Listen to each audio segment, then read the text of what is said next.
There's a lot of talk going on social media that Donald Trump, in a way, has, by putting these huge fees on H-1B visas, essentially helped India.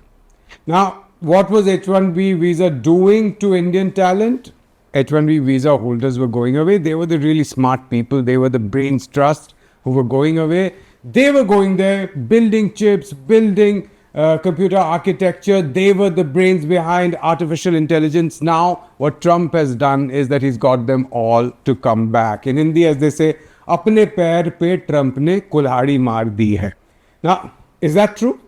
Is it true that because Trump has made H-1B visas much more expensive, $100,000 for a new application, and who knows, maybe very soon they'll say if you want to renew, you'll have to pay $50,000. One doesn't know with Trump, his policy flip-flops, he's turned that into almost a fine art, right?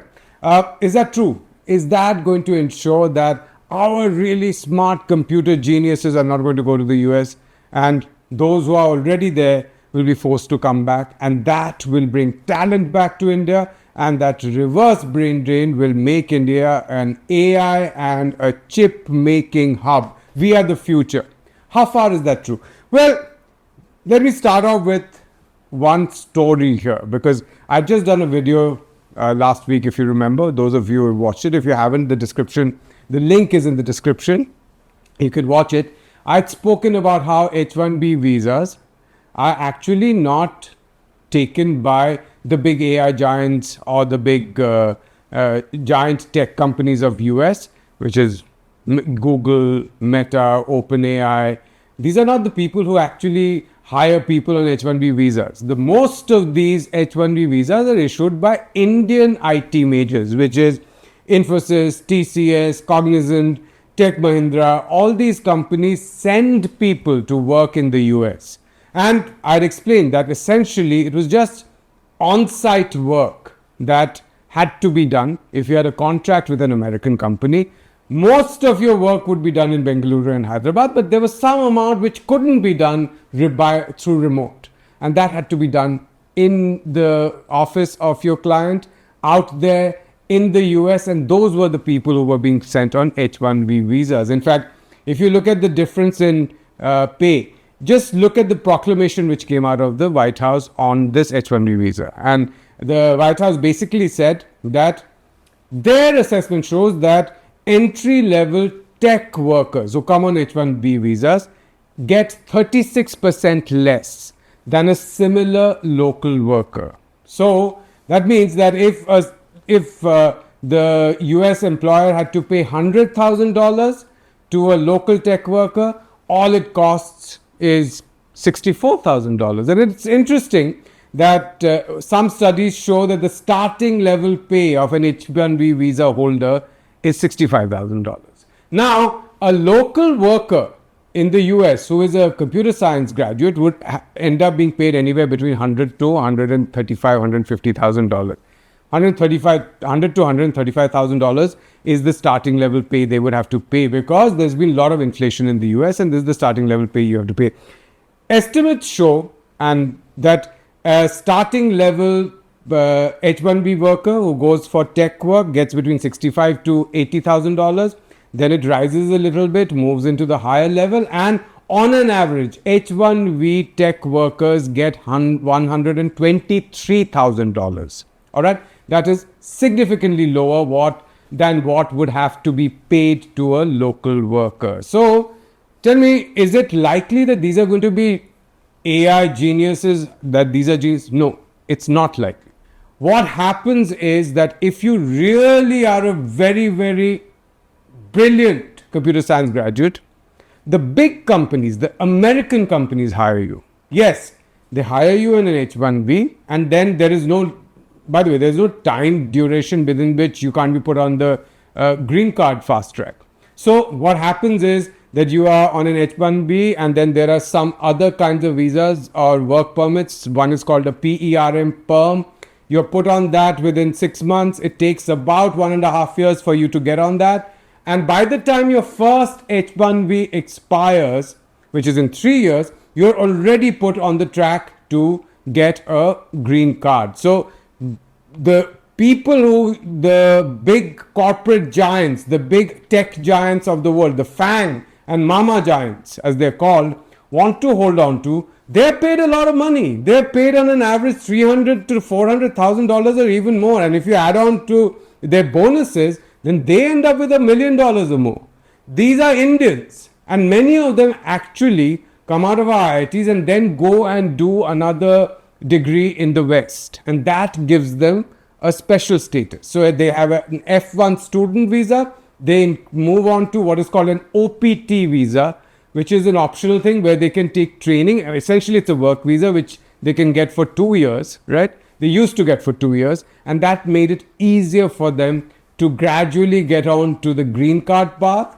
And then 5 years into that, you have a green card. 5 years into that, you become a citizen. Those are the people who are not coming back. They are paid a huge amount of money. If you look at it, there was a story about some young man who was offered some 5 crore rupees or something by Meta to go from India and work for them. That is a huge amount of money. $1 million is 8.8 crores. So that person was being paid roughly $600,000. $100,000, a visa to be given to him, an H1B visa to be given to him, which if you break up into 3 years will be $33,000 each, is not a huge change.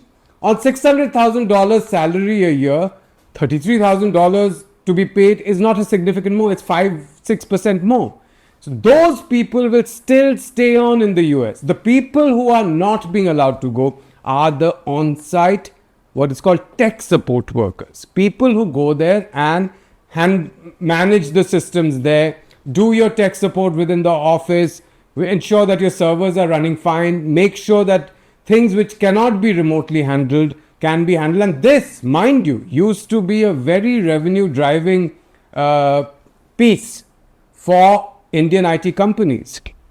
Between 2 to 3% of Indian IT company workforce, of all the Indian IT companies that there are, the big ones, Infosys, TCS, Wipro, Tech Mahindra, you look at all of those, you add them up, HCL Tech, the 2 to 3% actually have H1B visas and they work on site, they work in the US, right? But they generate about 6 to 7% of the revenue. So their revenue generation is much higher than what it is done by people in the back offices, right? That generation, if that was AI, generative AI, it was chip making, let me tell you, it would be done by Infosys and TCS already. There's no reason why TCS, Infosys or Indian IT giants will send their people abroad to go and do all this. This is basic tech work which could be outsourced because it was cheaper. What Trump is trying to do is make it more difficult, economically less viable for an American company to outsource this part of the work, the on-site part of the work, to some Indian company. So let's say if someone was being paid $65,000, now $100,000 over 3 years, as I said, is $33,000. They automatically come close to $100,000. That's the starting pay. So what will happen? An American company will say, okay, I'm not going to allow you to bill me for so many people. Send me fewer people. I'll hire some people locally. Rest of it do on AI. So this is not huge, great talent coming back. Please don't think I'm saying these are not talented or smart people. They're very smart. They're very talented people. And because they're smart, hardworking and talented, often they have been picked out from a huge number of employees. If you add up all the employees of the top companies, it's more than 1 million, right? Just in India, more than 1.5 million odd employees. Out of that, 2 to 3% make it. They're hardworking, they're smart, but when they go there, what they have to do is essentially tech support work, which is why in Hollywood and in American soaps and serials, the tech support guy is always Indian, right? They say that, oh, this is not working. An Indian guy comes and fixes it. That's the main job that you have there. This is not the kind of person who can create AI. And I'm going to quickly tell you my own personal story here. And I've taken permission from the person who is involved. This is an ex-colleague of mine who I knew many years ago. And a couple of years ago, I'd actually gone to his son's wedding. He had invited me and I'd gone. And his son had been hired by one of India's tech giants, and he was on the list to go on an H-1B visa. His H-1B visa was about to come through, or he had already got it. I don't exactly remember. And I could clearly see that he was the star there. This was a man with a huge marriage market. He was big in the marriage market. He seemed confident, this young boy. And he was very smart, very well spoken, seemed intelligent, right? And he got married, he went there, and when he came, after the latest video that I did, my friend called me up. The video about H1B, as I told you, the link is in the description, do watch it. My friend called me up and said that, you are a little mistaken. You think that people are coming back because Trump has raised the visa fee to 100,000. He said, no, there's a huge amount of pressure being put on Indians on H-1B visas. As it is, many are being sacked. As soon as they're sacked, they're told that you have to leave the country. As soon as they're sacked, their advisors tell them, contact an immigration lawyer. Just don't try to sit there without a job. Contact an immigration lawyer. Many of them are getting what is called an NTA, notice to appear, from the immigration authorities. And it has become a very tense atmosphere. My friend's son's wife, one of the reasons this arranged marriage worked out, they admitted themselves, so I'm saying it, I've taken permission to say it, is because he was a rising star. And there's nothing wrong with that. Now the wife herself is saying that go back to India. Let us go back to India. I don't want you to be this tense. He's always tense, and now they have decided, my friend has told his son, forget it, you leave your job, come back, we'll take care of you, we'll see what can be done, you'll get something here. So it is not just the H-1B visa, high fees and uncertainty, it has already taken place. You can go to Reddit, you can go to YouTube, you'll find these live streams where people are talking about how Indians are being harassed, those with H-1B visas, right, are being harassed. So there is already a sense that we'd better leave from this place. But remember, those with citizenship, those on green cards, they are not going to be let go. They will be given more money. They will be, their companies, the big FANG companies, whether it's Meta, whether it's Google, whether it's OpenAI, whether it's Amazon, which is one big H1B employer, they will pay. Because they already pay a huge salary to these people. They're really the people doing the AI work. Yes. If they can be brought back, that's a separate issue altogether, and that requires something completely different. That is not going to happen just because Trump said, I don't want more people here. I don't want Indians here, or don't bring them in. That will only happen if Indian companies are willing to use their cash. All the big IT companies have huge amount of cash. They're using that cash to buy back shares, right? If they're willing to use that to invest, to bet on generative AI, bet on chip, and the government spends money on it as well. There's a huge amount, big billions of dollar budget that is put there off the budget of the union budget so that we don't end up with a huge fiscal deficit. Let them be loans taken on what are called special purpose vehicles. Let them sit there, let those money be raised, let there be state-of-the-art facilities created. Maybe some of these people will come back. They're not going to come back because H1B has been stopped for tech support. They're going to come back if you give them money, if you give them the opportunity. They're not people who don't want to come back to their country, because remember, India ultimately is the place where you have the highest social capital. It could be the richest person in the US, but an Indian in the US has less social capital than they would have back home. So it's not as if it's impossible to get these people back. But it is not going to happen in the way we are talking about. It will only happen if they have opportunities here. If opportunities are created, and that has to be jointly done by IT majors, sitting on major amounts of cash, they've not spent it, they're giving it back to their shareholders, they need to use it.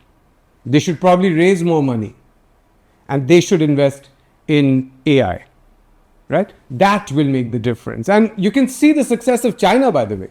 Because China has been doing it for several years now, spending, I read somewhere that China spends 3.5 times on building AI and chip and tech than what the US spends, what the US government spends. Can we spend that amount? Maybe we don't have that money, but we can make a start. That's the only way to get our talent back. Not by thinking, oh, now this is a great opportunity for us, because it isn't. It isn't. It's just not